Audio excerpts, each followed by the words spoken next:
Hey guys, so in this video I want to talk about Outriders builds and introduce you how the builds are kind of made and how they scale.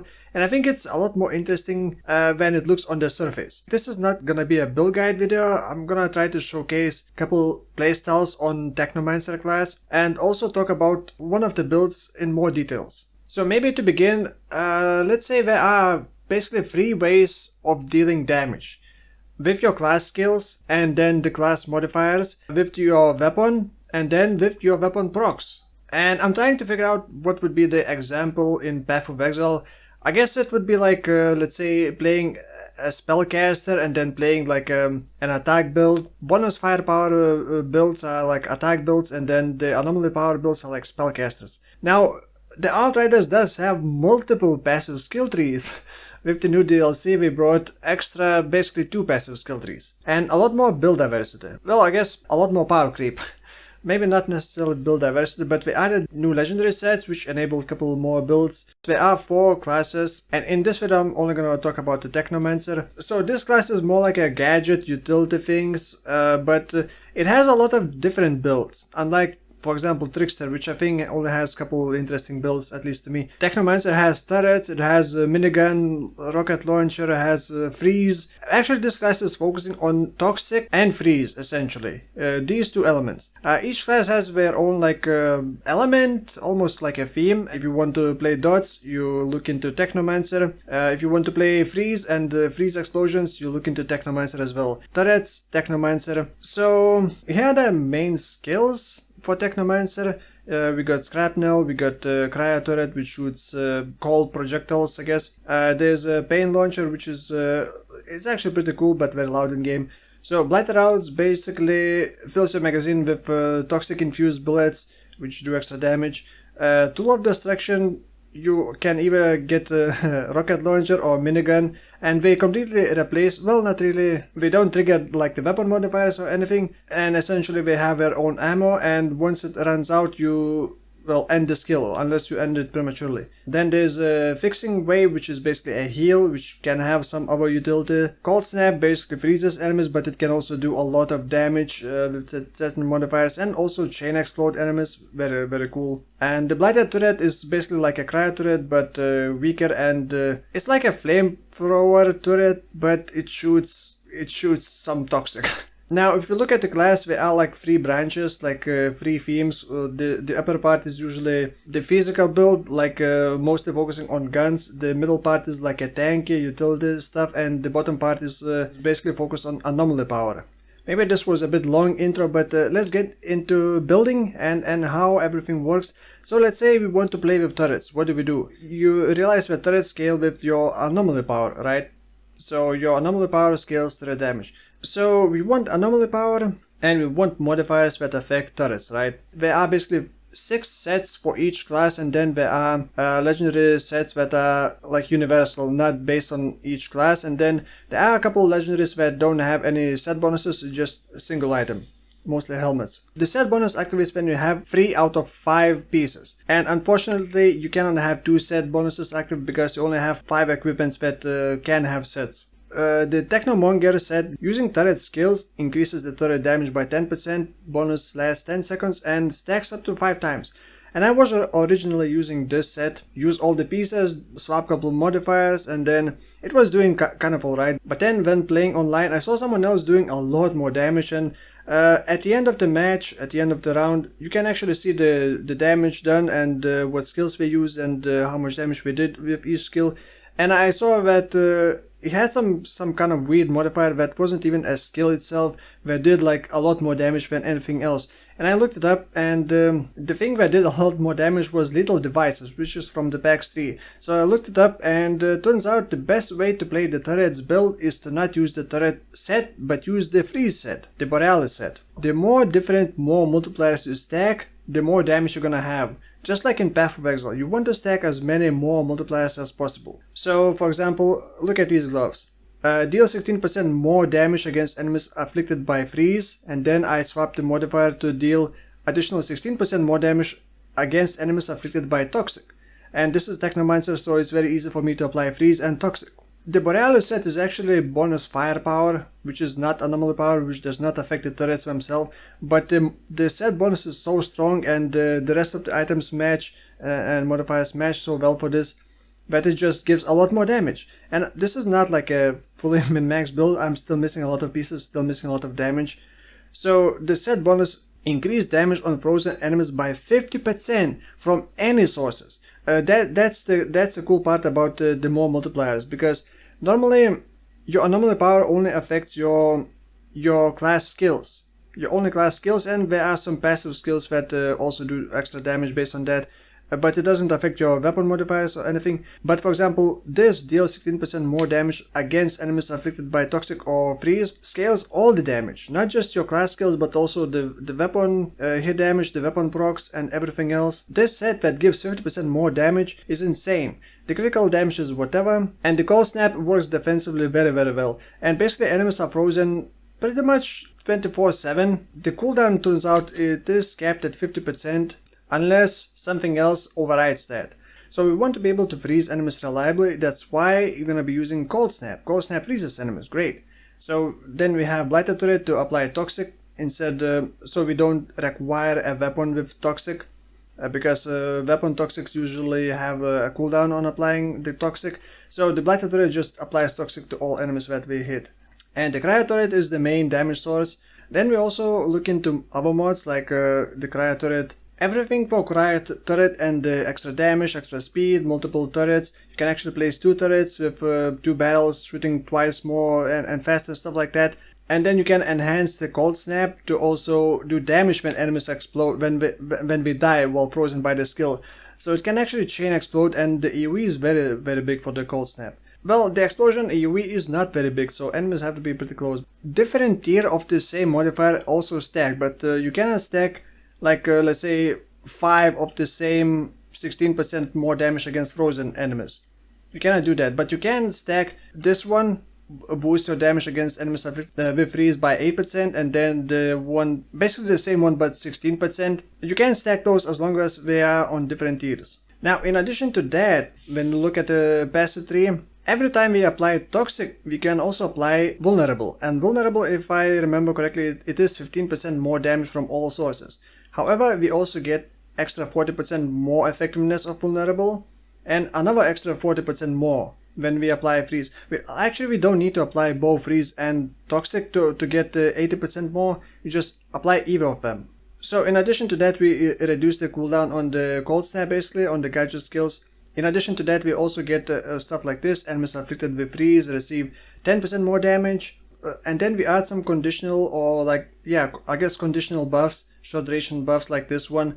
Activating a gadget skill, which is our Cold Snap, gives us anomaly and weapon damage by 40% for 10 seconds. Then we also go here and activating Decay skill, which is our Blighted Turret, gives another 30% more anomaly power. So basically, we get a lot of conditional things, and those conditions are very easy to meet. Like you go next to the boss, you throw in your turrets, you immediately apply Toxic, you immediately apply the Vulnerable, which gives more damage. You also get this one, you also get this damage. So you get like 70% anomaly power damage. Vulnerable, which is like, what, 27% more damage from all sources. The third thing, the third passive skill tree. Well, actually, the second. The third one is like, sort of like, what do you call it? Like not a rift system from Diablo 3. You basically keep getting more and more power, and adding extra points here and there. The second very important passive skill tree is this one, the Pax tree. You only get it once you do the DLC. Once you unlock you only get 5 points in this one. So you're gonna have to choose. It's not a lot of flexibility. So for the turret build, if you see this one, I actually was playing with this and using blighted rounds at first, and refilling my magazine so the blighted rounds would never run out. I would always have the damage from the blighted rounds. But it's not the best way to scale it, and actually the best way to scale it with this dissection.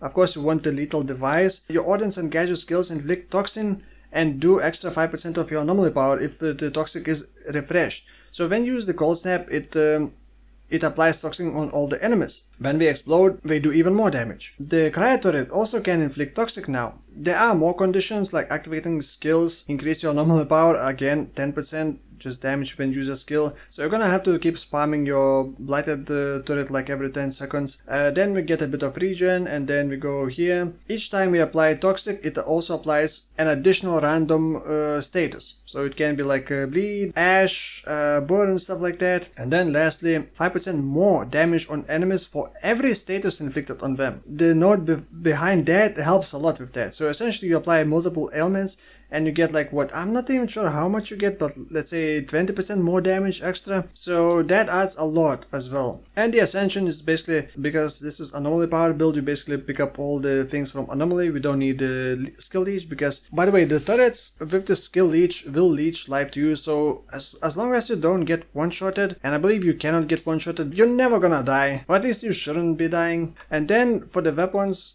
you're basically not really gonna be doing damage with your like physical bullets. You're gonna be doing damage with your weapon procs. So things like this, Ultimate Storm Whip gives you like lightning strikes from the sky. And I decided to add String of Gauss, but I think I'm gonna be replacing that with some extra like instant skills. Now, the other legendary sets that are available for the Technomancer are the Flame Leper, which is a new one, which applies Blightfire, which is a stronger version of Toxic. I still haven't quite figured out how exactly everything scales. There was a bug making the Blightfire not scale with the Toxic damage and Toxic modifiers. I'm not sure if it has been fixed. So I'm not sure if I'm doing something wrong, but I have not quite figured this build out yet. But it can do a lot of damage, and I just like damage over time builds, but I still have not figured out how to make it more viable. And this playstyle focuses on blighted rounds mostly. Fixing Wave heals you, but can also restore your ammo in your magazine, so you don't need to reload, because when you reload you lose the blighted rounds. And your blighted rounds will apply the toxic, which you need to apply the Blightfire. Basically, you're gonna be using blighted rounds, the fixing wave, and then the fed, whatever you want to add. I was actually using the blighted turret, but I'm not sure if that's the best way to do it. Then there's a set like this, Plague Sower.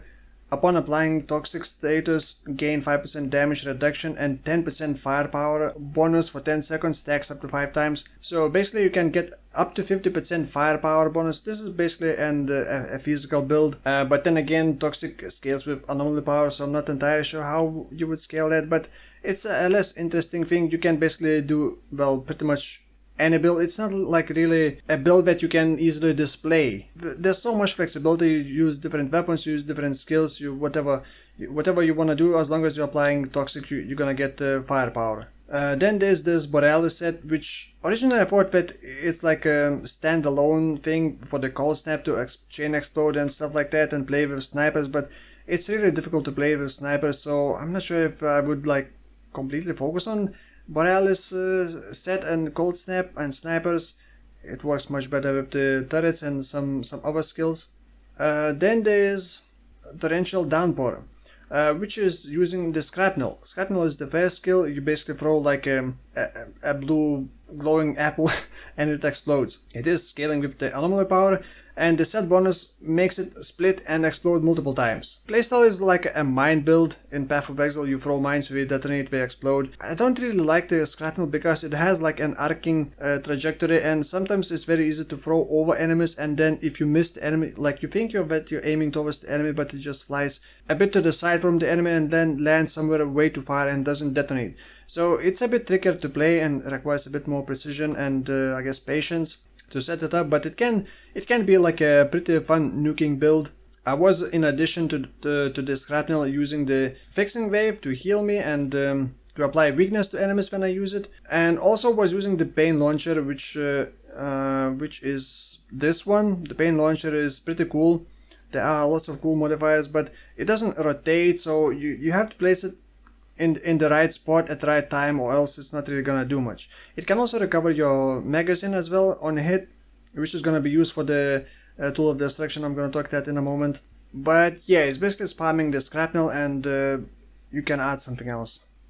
And then there are builds that focus more on the tool of destruction. This kind of replaces your weapon, and you get like, I believe you only get 3 rocket launcher shots and like 100 bullets on your minigun, but you can increase that You can increase that by quite a lot, and you can also recover your magazine, and you can basically fill up your magazine with the other skills, like using the pain launcher. On a hit it recovers magazine, and you can also use the fixing wave as well. So you pretty much could just rely on these two, like getting pain launcher to recover your magazine and getting fixing wave to heal you and recover your magazine.